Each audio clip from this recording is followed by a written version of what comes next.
भक्तामरप्रणत मौलिमणि प्रभानां मुक्त्योतकं दलित पापतमोवितानां सम्यक् प्रणम्य जिनपातयुगादा पालम्बनं भवजले पततां जनानां यशस्तुतः सकलवाङ्मय तत्त्वबोधोद्बोधबुद्धिपटुभिः सुरलोकनाथ स्तोत्रे जगत्रितयचित्त रे रुदारे तोसे किलाहमपि तं प्रथमं जिनेन्द्र। भक्त शिरोमणि आचार्य मानतुंग मुनि महाराज भक्तांबर स्तोत्र का लक्ष्य है जिनकी मैं स्तुति कर रहा हूँ वैसे मुझे बनना है, और इसलिए 7वें छंद में बताकर आए हैं कि भगवान पापम क्षणात् क्षयमोपैति शरीर भाजा। आपकी स्तुति पाप नाशिनी है और आपकी भक्ति करने वाला व्यक्ति के नियम से पाप का नाश हो जाता है। और इसलिए कल बताकर भी आए हैं कि मेरे पास थोड़ा सा ज्ञान है, लेकिन क्या करूं, मेरी भक्ति मुझे रोक नहीं पा रही है। जिस तरह कोयल के लिए आम्र की मंजरियाँ मिठास आवाज़ करने के निमित्त बनते हैं, उसी तरह आपकी गुण की मंजरी मुझे भी वाचाल कर रही है। आचार्य पूज्यपाद महाराज भी बताते हैं कि का भी समर्थ्यम जन भक्ति दुर्गति निवारयितुम पुण्यानि च पूरयन्तो दाति मुक्ति श्रेय कृतेनः। संसार में अकेली एक जिन भक्ति ऐसी है जिसके द्वारा दुर्गति का नाश होता है। संसार में जिनेंद्र भगवान की भक्ति इतनी समर्थ है कि जो व्यक्ति जिनेंद्र भगवान की भक्ति करता है वो निर्निर्म से दुर्गति को नरक तिर्यंच गति से बच जाता है। मनुष्य तो छोड़ो, तिर्यंच भी जब जिनेंद्र भगवान की आराधना करता है, संकल्प करता है पूजन का, और संकल्प करने वाला वो मेंढक विपुलाचल पर्वत पर पहुंच नहीं पाया, लेकिन लक्ष्य बनाया था विपुलाचल पर तो आकर मुझे क्या करना है, भगवान की पूजन करना है। पूजन का संकल्प करने वाला व्यक्ति पूजन हुआ नहीं तो भी देवगति को प्राप्त कर सकता है। तो करने वालों को क्या कहा जाए। इसीलिए दुर्गति निवार्य, तुम दुर्गति से बचना है तो जिनेंद्र भगवान की भक्ति के अलावा संसार में कोई भी सुलभ सरल वस्तु नहीं है। और पुण्यानिच पर्यंतो अनु पुण्य के लिए करने के लिए एक महत्वपूर्ण हमारे लिए कार्य है। जब तक पुण्य की वृद्धि नहीं होती तब तक हमारे आत्मा का विकास नहीं होता, क्योंकि आचार्यों ने जो आत्मा को पवित्र बनाता है उसको पुण्य कहा है, और पाप जो आत्मा को अच्छे कार्यों को करने के लिए रोक देता है उसको पाप कहते हैं। जो आत्मा को पवित्र बनाने वाला ऐसा वह पुण्य उसकी क्या करता है, वृद्धि करने के लिए है। और मुक्ति श्रेय कृतिनः, और वे हमें मुक्ति रूपी लक्ष्मी देने में वही संसार में समर्थ है। इसीलिए जितनी आपको भक्ति करना है भगवान की उतनी करते जाना। थोड़ा भी समय हमारा मिलते ही, इसीलिए देखो अन्य दर्शन वालों के यहाँ नाम भगवान को नाम जाप एक रहता है, सदा क्या करते, नाम ही लेते रहते। क्योंकि अगर मैं शांत बैठूँगा तो इधर उधर का विषय आएगा, मैं शांत बैठूँगा तो अशुभ वचन भी हमसे मुख से आ सकते।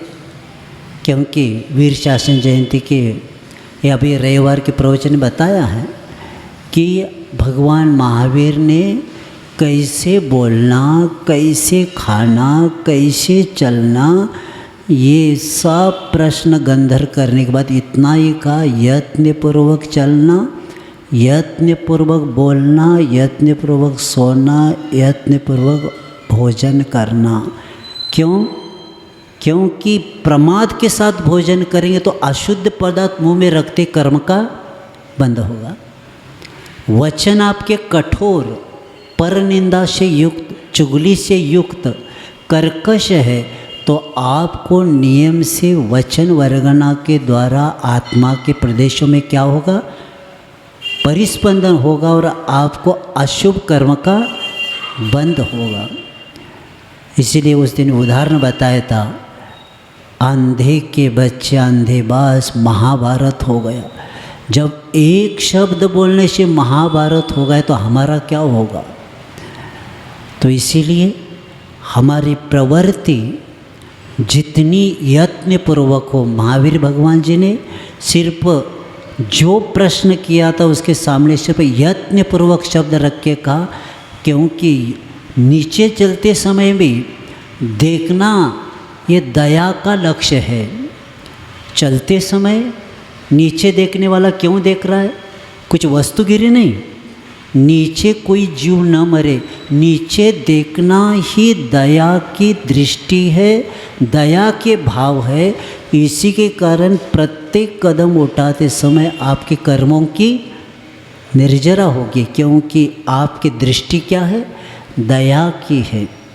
अगर बिना देखे आप चलते हैं, जीव भी नहीं मरते, तो आचार्य कहते कर्म का बंद होगा। इसीलिए प्रत्येक क्षण क्षण हम क्या कर सकते, हमारी प्रवृत्ति के द्वारा कर्म की निर्जरा कर सकते। जो बंद होने वाला तो उससे बच गए और पहले के कर्म की निर्जरा हो जाते। तो इसीलिए वह मुक्ति के लिए कारण है। ऐसे बता के आचार्य कहते हैं कि भगवान के स्तुति पुण्य संचय के साथ साथ पाप क्षय के में भी समर्थ होता है।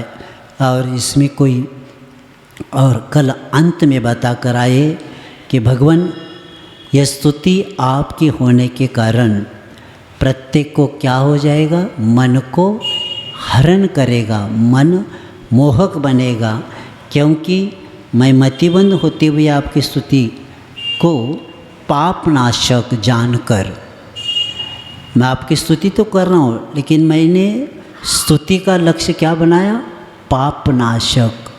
और पापनाशक जानकर मैं प्रारंभ करता हूँ और आपके प्रभाव से मुझे विश्वास है कि सर्वजन प्रिय बनेगी। शब्द भले ही मेरे रहे, लेकिन आधार हमने मेरे शब्दों का आधार किसका लिया? आपका लिया।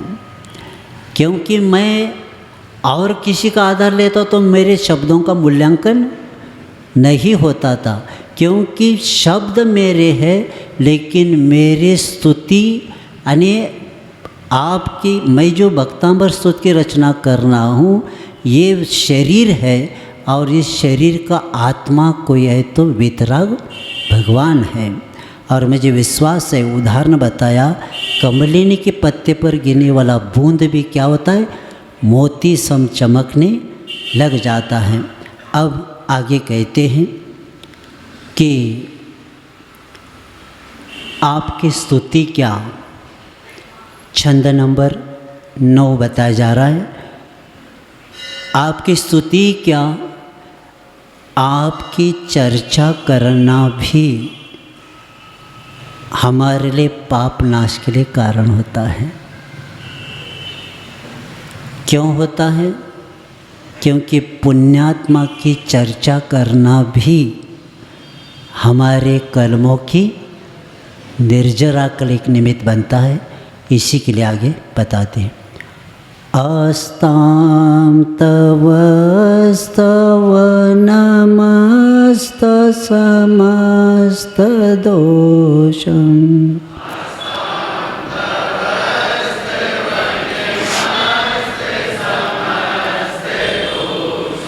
तत्संखतापि जगतां दुरितानि हन्ति।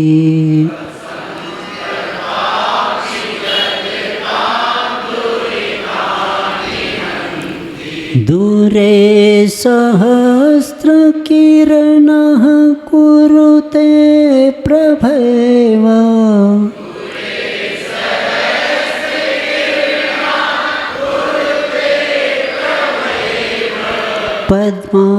पद्माकरेषु जलजानि विकासभांजी।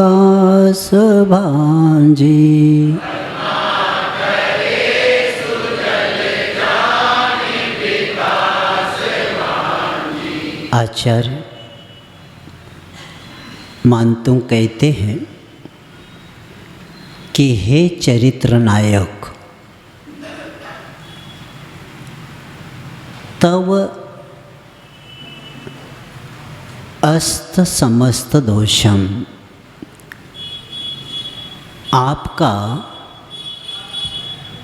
मैं अस्त समस्त निर्दोष समस्त दोषों से रहित ऐसे स्तवनम अनेक गुणों का कीर्तन मैं करना चाहता हूँ, लेकिन वो स्तुति तो दूरे अस्तां, दूर रहे। सिर्फ तन संकता आपकी सदवार्ता, आपकी चरित्र की चर्चा भी जगतां अनेक समझ संसारी जीवों की दूरी यानी पापों को क्या करती है? नष्ट करती है। सिर्फ भगवान की चरित्र की चर्चा करने से हमारा काम होता है। आदि पुराण में आचार्य जिनसेन महाराज लिखते हैं, चर्चा भी नहीं, सिर्फ तीर्थंकरों के नामों का उच्चारण करेंगे तो भी कर्मों की निर्जरा होती। इसीलिए दक्षिण में हमने देखा है कि जितने भी साधु हैं त्रिकाल तीर्थंकरों के क्या करते हैं? नामों उच्चारण सुबह सुबह करते हैं। और हमारे संघ में भी कई महाराज करते, योग सागर महाराज, क्योंकि वो नाम लेना भी उस गुणों से हमारे आत्मा को जोड़ना। अनेक तीर्थंकरों के त्रिकाल चौबीसी का नाम भी लेना हमारे लिए कर्मों की निर्जरा का कारण होता है। तो चरित्र की चर्चा स्तुति नहीं, सिर्फ हम चरित्र की चर्चा कर रहे हैं तो भी हमारे पापों का क्या होता है, नाश हो जाता है। कैसे हो जाता है? तो वो जिनका हम चरित्र बोल चर्चा करें वो तो है ही नहीं हमारे सामने, वो तो अभी कहाँ पहुँच गए, सिद्धालय में पहुँच गए। तो वो सिद्धालय कितना दूर है और हम कहाँ हैं? ऐसा होता है क्या? सामने हो तो ठीक है। तो आचार्य कहते हैं, उदाहरण बताते हैं, क्योंकि हमारे बुद्धि को ठीक करने के लिए उदाहरण बताते हैं।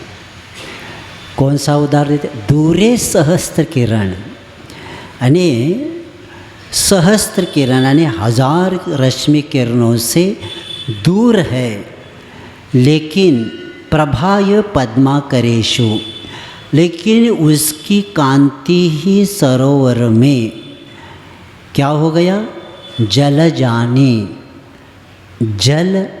जल होता है, जलज यानी कमल होता है। तो जो कमलों को क्या करता है, विकास भांजी कुरुते, यानी वे इतने दूर सूर्य है, लेकिन गुनाह के तालाब में सरोवर में जो कमल की कली है वो क्या जाती है, खिल जाती है।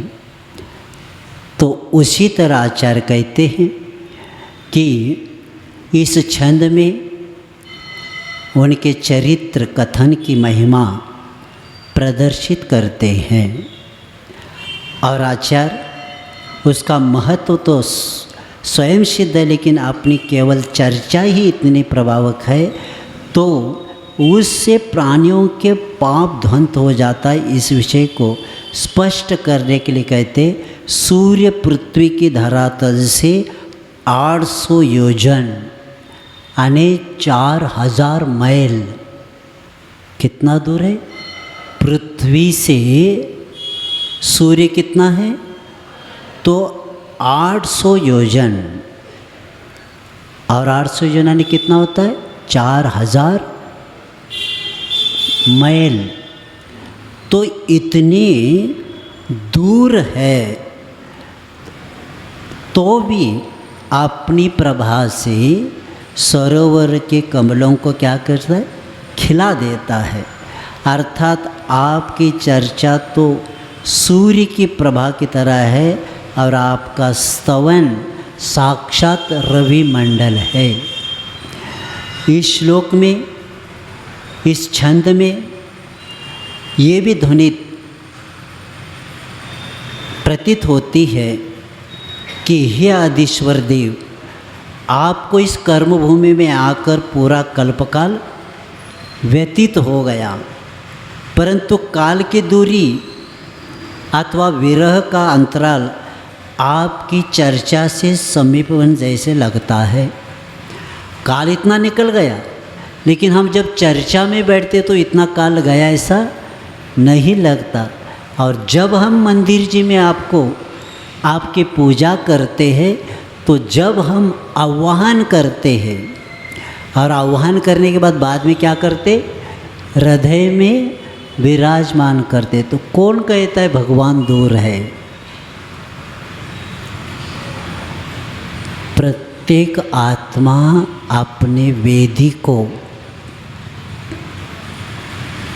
पहला शुद्ध करे। आत्मा रूपी वेदी पर वीतराग को विराजमान किए बिना आत्मा का कल्याण नहीं हो सकता। कल बताकर आए हैं कि मिथ्यात्रूपी अंधकार हमारे आत्मा में है। आत्मा का प्रदूषण क्या है? आत्मा का प्रदूषण है मिथ्यात्व, असंयम, अज्ञान, ये जब तक आत्मा में रहेगा तब तक 84 लाख योनि में चतुर्गति में नियम से भोगना पड़ देगा। इसलिए सावधान हो जाओ। अभी जो काल गया निकल गया, अब इसके बाद पर्यावरण को ठीक करना है। कौन सा पर्यावरण? बाहर का नहीं, आत्मा में जो प्रदूषण है उस पर्यावरण को ठीक करना पड़ेगा। और जिस दिन हमारे आत्मा के हृदय पर वीतराग भगवान विराजमान हो जाएंगे, उसी दिन से हमारे आत्मा का पर्यावरण ठीक रहेगा। इसलिए सावधान हो जाओ, क्योंकि आपके वेदी पर कितने भगवान कौन कौन से बैठे क्या पता, कौन से दिव्य बैठे क्या पता, कौन सा बाबा बैठा है क्या पता। और एक नियम है, वीतराग भगवान को बिठाने के लिए उस वेदी पर दूसरी रागी की प्रतिमा बैठने नहीं सकती। 81 कलशों से पहला शुद्धि होती है। किसकी? सो रहे क्या? किसकी? वेदी की शुद्धि पहला होता है 81 कलशों से, तब जाकर वीतराग भगवान बनने का वो स्थान बनता है। तो आपकी शुद्धि 81 कलशों करने की जरूरत नहीं, अभी मन में आ गया, शुद्धि हो गई। इसीलिए हम सुनते हैं, जिस परिवार की श्राविका, जिस परिवार के श्रावक मंदिर जी में आते पूजन करते हैं, अभिषेक पुरुष करते हैं, लेकिन घर में जाकर भी कुछ रखा है, वो जब तक निकलेगा नहीं। मैं इधर से कई महाराज में दक्षिण मिले थे, तो उन्होंने कहा महाराज ऐसा नहीं कहना कि उत्तर में मितात नहीं, मंदिर में नहीं, घर में भरा हुआ है। घर में देख ले, स्वाध्याय करने वाला भी भया आशा स्नेह लोभाश्च। मिथ्या तो क्यों होता है? भय, आशा, स्नेह और लोभ। अभी भी वीतराग पर विश्वास नहीं है, इसीलिए मिथ्यात्व अभी भी करता है। और आचार्य कहते सम्यक कौमुदी में, तुम कितना भी धर्म करो, कितना भी शील का पालन करो, कितनी भी तीर्थ यात्रा करो, मिथ्यात्व के साथ हुई हुई क्रियाएं पत्थर के ऊपर रखा हुआ बीज का काम करता है। और पत्थर पर रखा हुआ बीज अंकुरित नहीं होता। उसी तरह आप कितना भी करते जाओ, जब तक आपका मिथ्यात्व का त्याग नहीं होता, तब तक जैनत्व आपके पास नहीं आ सकता। दक्षिण में शांति सागर महाराज जी नवदा भक्ति जब बोलते ना, दक्षिण में एक प्रथा है, शुद्धि बोलते समय मन शुद्धि, वचन शुद्धि, काय शुद्धि, आहार जल शुद्ध है, मिथ्यात्व छोड़ा है, सम्यक को धारण किया है, आहार लीजिए महाराज।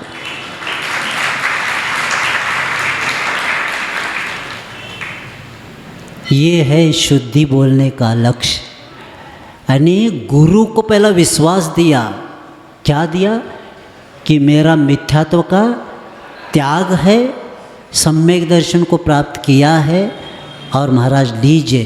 तो सम्यक दर्शन के साथ एक एक ग्रास के पीछे कर्मों की निर्जरा होती। कितने लोग आहार देते देते चले गए, और कितने लोग अभी भी दे रहे, लेकिन अभी भी मिथ्यात्व का त्याग नहीं। क्या किया? क्योंकि 5 पापों से बड़ा पाप है कौन सा? मिथ्यात्व। मिथ्यात्वेन समम पापम न भूतो न भविष्यते। 5 पाप का त्याग बाद में, पहला कौन सा त्याग? मिथ्यात्व घोर अंधकार है और मिथ्यात्व ही संसार का मूल है। तो इसीलिए यहाँ कहा जा रहा है कि जब तक मिथ्यात्व का त्याग नहीं होता तब कार्य नहीं होता। इसीलिए अपनी हृदय की वेदी पर अगर भगवान जी की पूजन करते हुए आह्वान आप करते हैं, याद रखना अंदर हाउसफुल है, हमारे भगवान नहीं जाएंगे। आप हमारे भगवान में विराजमान हो ही नहीं सकते। जिस वेदी पर सब रागी भरे हैं उस वेदी पर हमारे भगवान का स्वतंत्र ऐसी एक वेदी होती है कि वहाँ कपड़े का धागा भी नहीं चलता। अगर कपड़े का धागा है तो भी हमारे भगवान विराजमान नहीं हो सकते। जब धागा जहाँ रहता है वहाँ वीतराग भगवान प्रतिष्ठित नहीं हो सकते, तो आपके भरे हुए वेदी को कौन आएगा? इसीलिए आचार्य कहते हैं कि ऐसे उस भगवान के हम आह्वान करते हैं और आह्वान करते समय भावना यही बात है कि वे हमारे हृदय में विराजमान हो गए। और जिसके मन में वीतराग है उसका कोई बाला बाका कर नहीं सकता। देखो अभिनंदन जानते हैं कितने ऊपर से गिरा, ठीक है इससे था, लेकिन कहाँ गिरा पता नहीं उसको। पूछने के बाद पता चला हम अन्य देश में हैं, लेकिन अगर उसका पाप का उदय होता तो जो उस लोग थे तो वो मार सकते थे, तो भी क्यों बचा? उसका एक ही कारण है। आपने चिंतन किया कि नहीं पता नहीं, लेकिन मैंने एक उनका चित्र देखा था अभिनंदन का, भगवान को विराजमान। जब भी घर आता था या जहाँ जिस गांव में मंदिर है तो वेदी से जहाँ अभिषेक करना है वहाँ तक वो क्या करता था? अपने मस्तक पर रख कर आता था। और जिसके मस्तक पर वीतराग भगवान एक बार बैठते हैं उसका कोई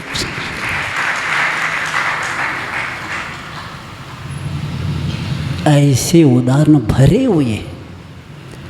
इसीलिए वो हमें लगता है कि इतनी भयानक स्थिति में भी और अन्य देश में रहकर भी कितना क्या नहीं व्यवहार किया, लेकिन एक भी शब्द मुख से नहीं आया, क्योंकि है किसके संस्कार है? जैन धर्म के संस्कार है। और वीतराग का प्रति जो आस्था रहती है उसको कभी भी भय नहीं रहता। तो ऐसे भगवान की आपकी समीपता प्राप्त हो जाती है और जो समस्त दोषों से रहित होकर पवित्र व्यक्तित्व प्राप्त कर लेती, इसमें कोई संदेह नहीं है। तो आचार्य यही कहते हैं कि महान पुरुषों की चरित्र की भी चर्चा करना चाहिए। और वर्तमान में थोड़ा सा स्वाध्याय होता है और कहता है दूसरों को ये मिथ्या दृष्टि है, और खुद को क्या समझता है? मैं सम्यक दृष्टि हूँ। ये क्या पढ़ते पूजन करते हैं, मुनि महाराज को आहार देते हैं, प्रतिमाओं को पढ़ते हैं, इससे क्या होता है? आत्मा की चर्चा करना चाहिए। उनको याद रखना है कि कल ही समय सार पढ़ते समय विषय आया था कि भेद ज्ञान और भेद विज्ञान में अंतर है। पढ़ने वाला समय सर हमें भेद ज्ञान हो गया। तो आचार्य कहते हैं मुझे आत्मानुभूति थोड़ी सी हो गई। तो आचार्य विद्यासागर जी लिखते आत्मानुभूति की प्रयोगशाला भेद विज्ञान है, यानी निर्विकल्प समाधि में ही आत्मानुभूति होती है। छठे गुणस्थान वालों का नहीं हो रहा है तो तुम्हें घर में बैठकर क्या होगा? तुम तो असंयमी हो, चतुर्थ गुणस्थान में बैठे हो, और चतुर्थ गुणस्थ वाला अविरति रहता है, व्रत भी नहीं उसके पास। और कहते हैं प्रथमानुयोग क्या पढ़ना, लेकिन याद रखना प्रथमानुयोग पुराण जैन संस्कृति का एक दर्पण है। क्या है? जैन संस्कृति का एक दर्पण है। और इसलिए समंतभद्र महाराज जी ने प्रथमानुयोग की व्याख्या करते हुए बताया कि प्रथमानुयोग अर्थ ज्ञानम चरित पुराणमपि पुण्यम बोधि समाधि निदान बोधित बोधि समीचीनम। अगर जिसको लगता है प्रथमानुयोग ये अज्ञानी लोग पढ़ते हैं, शुरू जिसको धर्म करना है ना, उनके लिए प्रथमानुयोग का प्रथम का अर्थ पहला नहीं लेना, प्रथम आने प्रमुख। क्या लेना? पहला प्रमुख यही है, यानी आपको पहला प्रथमानुयोग पढ़ना ही पड़ेगा। क्यों पड़ेगा? क्योंकि धर्म की वृद्धि, क्योंकि द्रव्यानुयोग अंतिम सार बता रहा है, लेकिन सार तक पहुंचने के लिए प्रथमानुयोगी काम करेगा। इसलिए करेगा, अगर आप द्रव्यानुयोग लेके मैं शुद्ध हो को बैठ जाएंगे, जब मच्छर काटेगा तो मालूम हो जाएगा तुम कितनी शुद्ध हो। हिलना नहीं है। क्या कह रहा हूँ? उपसर्ग आ गया, परिचय हो गया। तो मुनि महाराज प्रथमानुयोग को याद करते, उस सुकुमार मुनि को क्यों याद करते? जिनको सरसों का दाना भी चुभता था, ऐसा व्यक्ति जब अपने कार्य कर सकता है तो मैं ऐसा थोड़ी हूँ।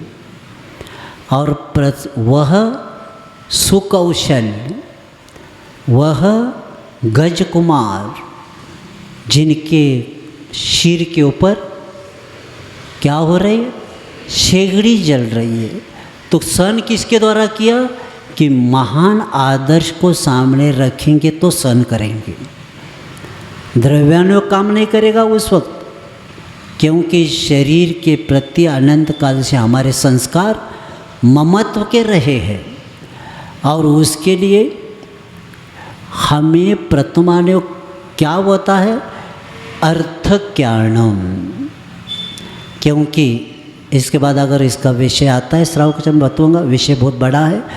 और कई लोगों की मान्यता ये तो उपन्यास जैसा है। जो व्यक्ति जैन पुराण कथाओं को उपन्यास कहता है, उन्होंने निकाचित कर्म का बंद किया। क्योंकि अर्थज्ञान शब्द है परमार्थ भूत। ये क्या है? भगवान के द्वारा बताया। ये काल्पनिक, ये उपन्यास नहीं है, ये सत्य घटनाएं है प्रथमानुयोग। और इसमें पुराण चरितम पुराणमपि पुण्यम, इसमें चरित्र होता है और पुराण होता है। एक व्यक्ति से संबंधित होता है, इसको चरित्र बोलते हैं। और जो 63 शलाका पुरुष से संबंधित हो उसको पुराण बोलते हैं, जिसमें 24 तीर्थंकर, 12 चक्रवर्ती, 9 बलदेव, 9 नारायण, 9 प्रतिनारायण, ये आदि जो शलाका पुरुष, शलाका ने पुण्यवान पुरुष जो श्रेष्ठ पुरुष होते उसको शलाका पुरुष बोलते हैं। जिनकी मान्यता पुण्यात्मा में लिया जाता है, जो श्रेष्ठ होते उसको शलाका बोलते। तो ऐसे पुराण में शलाका पुरुषों का वर्णन होता है और कथा चरित्र में एक व्यक्ति को नायक बना के पूरी कहानी रहती है। और ये करने से क्या होता है, चरित्र पुराण में भी पुण्यम, पुराण पढ़ना या सुनना ये भी पुण्य वर्धन के लिए कारण है। उस वक्त आपका उपयोग उसमें इतना लग जाता है, कहीं भी पुराण का प्रारंभ देख लेना कि ये पुराण पढ़ते समय आप सावधान हो जाना कि आपकी कर्मों की निर्जरा का यह स्थान आपका है। पुण्य वृद्धि का महान पुरुषों के चरित्र पढ़ना भी हमारे कर्मों की निर्जरा के लिए करने पाप का नियम से नाश होता है। और सिर्फ नाश नहीं होता, बोधि निनादम यानी बोधि समाधि यानी बोधि यानी रत्नत्रय की प्राप्ति होती है। क्योंकि जब व्यक्ति महान पुरुषों को चरित्र को पढ़ता है तो पढ़ने के बाद बोधि समाधि निदानम, तो आचार्य कहते बोधिया ने सम्यक दर्शन, सम्यक ज्ञान और सम्यक चारित्र रत्नत्रय की प्राप्ति होती है। और समाधि यानी अंत में धर्म ध्यान और शुक्ल ध्यान की प्राप्ति होकर वह व्यक्ति अंतिम लक्ष्य को प्राप्त कर देता है। इतना महत्व है प्रतमान योग का। इसीलिए हम जिनके महान पुरुषों को नाम लेते, आचार्य सिंह के बारे में भी आप सुनते हैं। और मैंने भी बचपन में देखा है कि एक व्यक्ति, एक चिराग जलता था, एक व्यक्ति दादा या दादी शास्त्र लेके बैठती थी, हम लोग सब बैठते थे।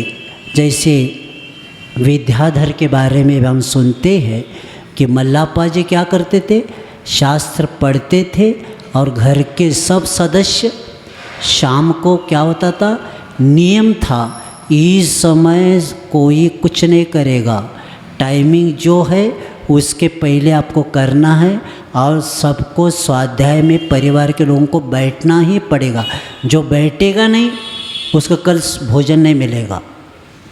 क्या होता था दक्षिण में, दूसरी दिन भोजन नहीं मिलेगा। तो लोग आकर समय पर बैठते, क्योंकि दिन डूबने से पहले बर्तन साफ करके रखा जाता था। और हमने भी बचपन में कई कहानियाँ सुनी हैं और आचार्य सिंह के बारे में भी हम सुनते हैं। क्योंकि महान पुरुष ऐसे कोई नहीं बनता, बचपन से ऐसे संस्कार मिलते तो काम होता है। तो आप भी कहेंगे महाराज हम भी बैठते हैं ना सबके सामने, किसके सामने, टीवी के सामने बैठते हैं आप भी। और घर में स्वाध्याय भी दादी या दादा करते तो अकेले करते, कौन बैठता है।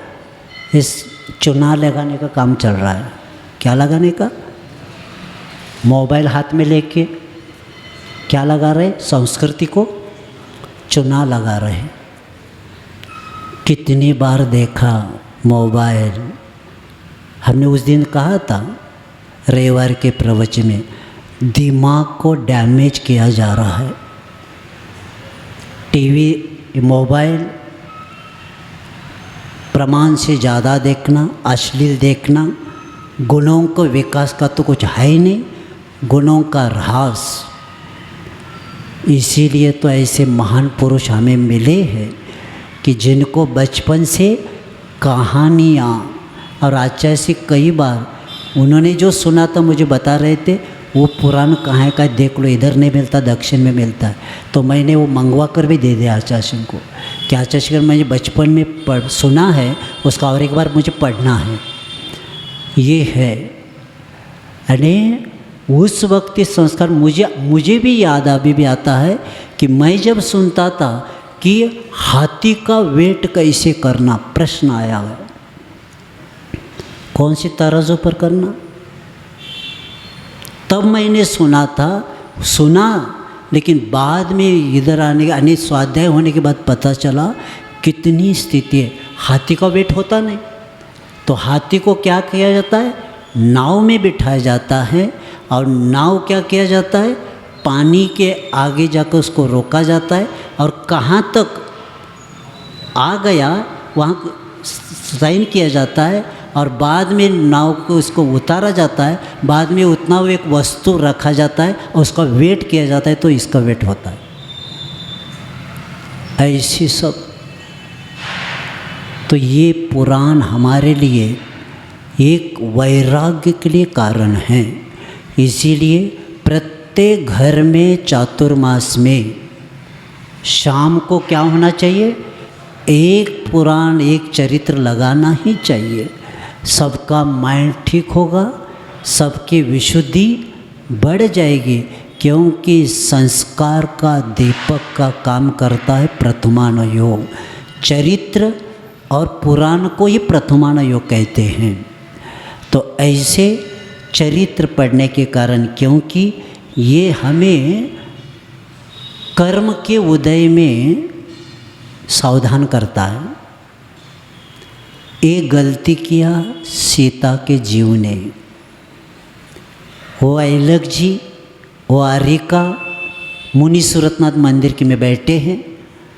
सामायिक के बाद वो उस व्यक्ति ने देखा दोनों की चर्चा चल रही है, दूर से देखा, लेकिन गांव में जाकर क्या बताया कि वो विषयों की चर्चा, धर्म की चर्चा चल रही थी, लेकिन गांव में क्या बताया, विषयों की चर्चा। बस जब वो रामचंद्र जी की पत्नी बन गई, एक महान व्यक्ति की पत्नी बनने के बाद ये जो अपवाद किया था उसका कर्म का उदय यहाँ आ गया और जंगल में छोड़ना पड़ा।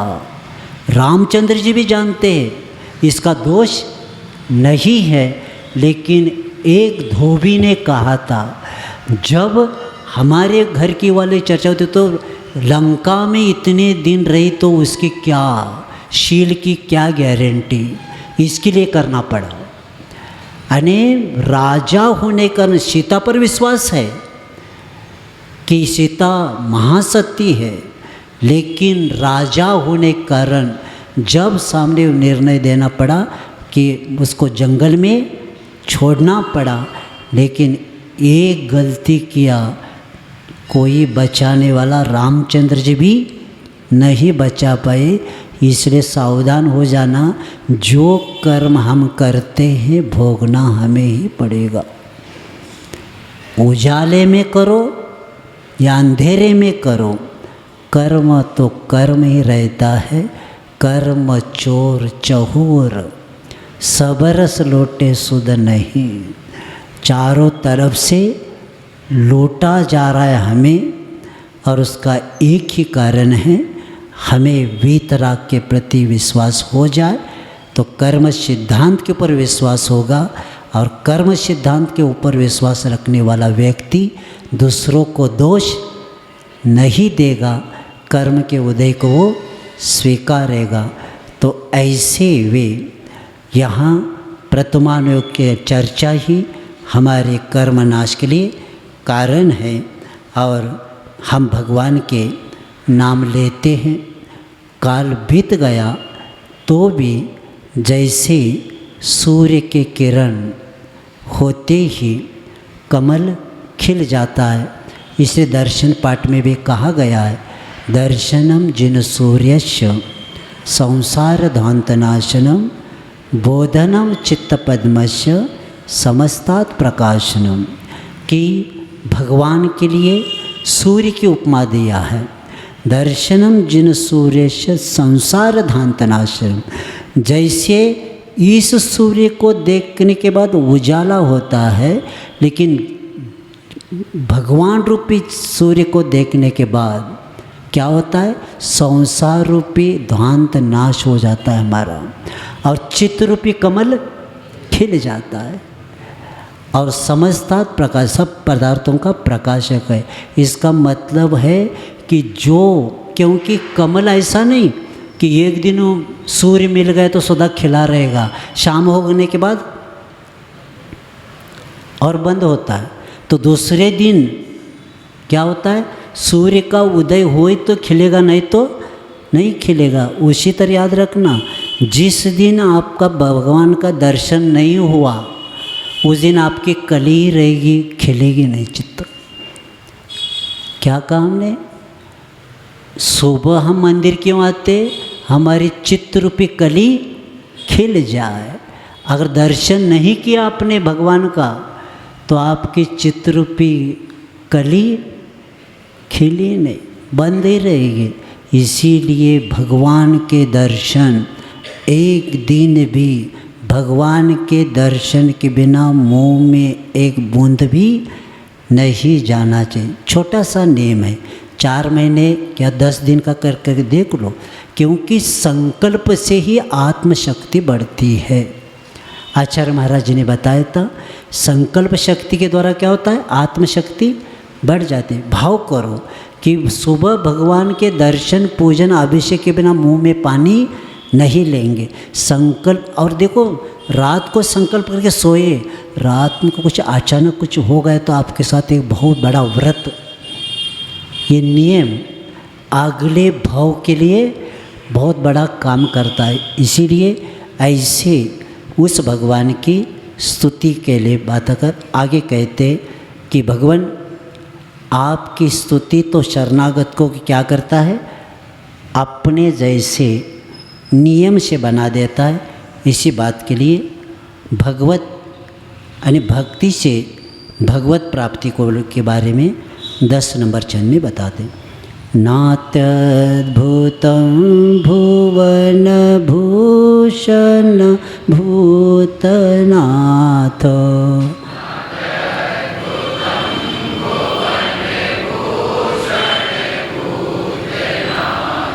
भूतैर्गुणैर्भुवि भवन्तमभीष्टवन्त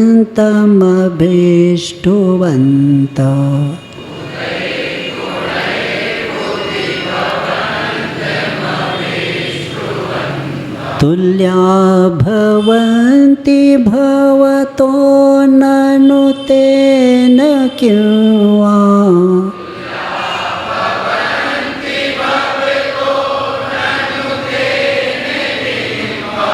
भूत्याश्रितं इह नात्मसमं करोति।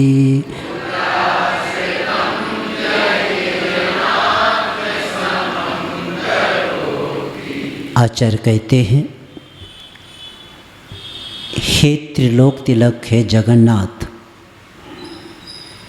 भुवन भूषण, भुवनाने लोक होता है, जगत होता है, विश्व होता है।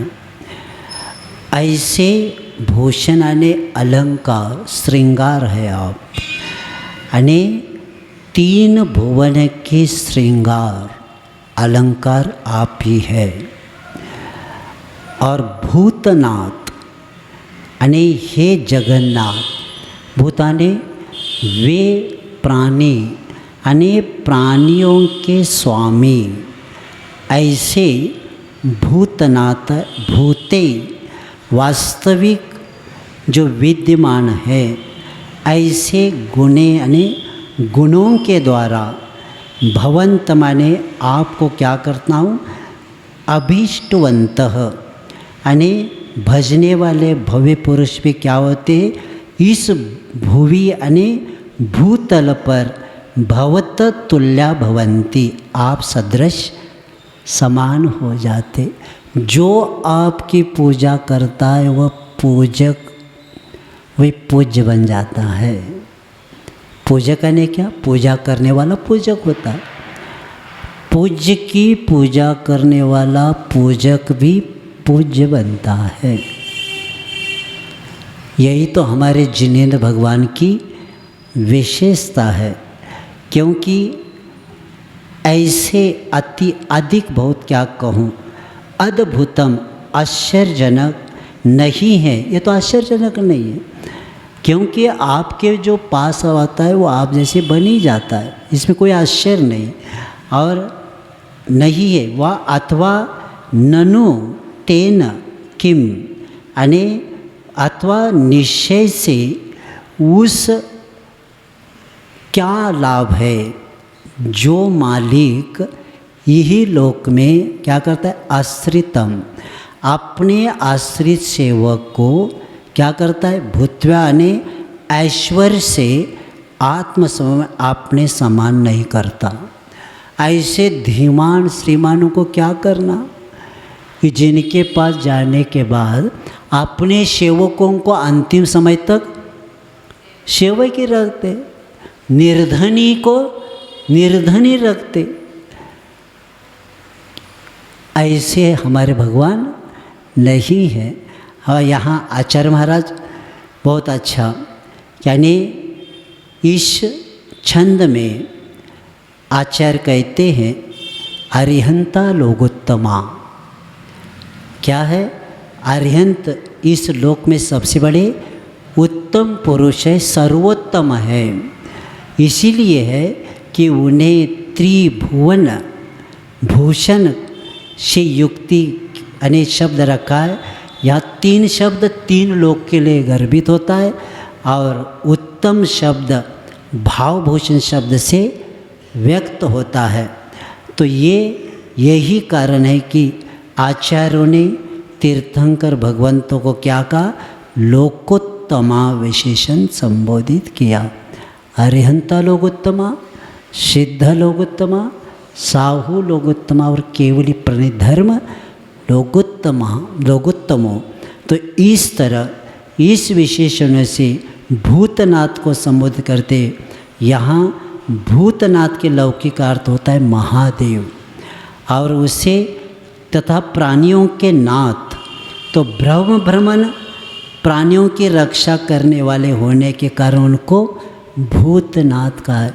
जो संसारी भव भ्रमण में कर रहे हैं उसकी रक्षा भूतनाथ ही कर सकते हैं, वे भगवान कर सकते, दूसरा कोई देव नहीं कर सकते। क्योंकि चतुर्निकाय के देवेंद्र उनकी वंदना करते, अर्चना करते। इसलिए भूतनाथ शब्द की सार्थकता यही है कि लौकिक जन जिसको महादेव कहते, क्योंकि इसीलिए उनके यहाँ जैसे वो कैलाश पर्वत पर दिखाते, लेकिन हमारे भगवान ही कैलाशपति इसलिए है कि कैलाश से मोक्ष को प्राप्त किया है। आप ही हमारे भूतनाथ है। और स्तवन करता आचार्य कहते कि ऐसे भुवन भूषण भूतनाथ आप में विद्यमान जो विपुल गुणों का कीर्तन करने वाले भव्य भक्त यदि आप जैसे ही प्रभु बन जाते तो इसमें कोई आश्चर्य करने की बात नहीं है। क्योंकि इस लोक में जो भी धनी माने श्रीमान है वे भी अपने आश्रित सेवकों को विपुल आर्थिक सहायता देकर अपने समान क्या कहते समृद्धशाली बन लेते। और यहाँ पर आचार्य महाराज तीर्थंकर भगवंतों का शासन किसके साथ, साम्यवाद। तीर्थंकरों का शासन कैसा है, साम्यवाद है। यही झलक जाता है क्योंकि वहाँ दूसरी ओर विन धनिक शासकों पर एक कटाक्ष किया है कि अपने आश्रित अधीन सेवकों को अपने समान समृद्धशील नहीं बनाते। अंतिम सांस तक उसको मुनि में ही बनना पड़ता है, मालिक वो नहीं बन पाता। तो उस मालिक के पास जाकर मुनि बनना क्या है, जो अंतिम सांस तक मुनि में रहेगा। कि मुनिम को मालिक जो बनाता है वही मालिक माना जाता है।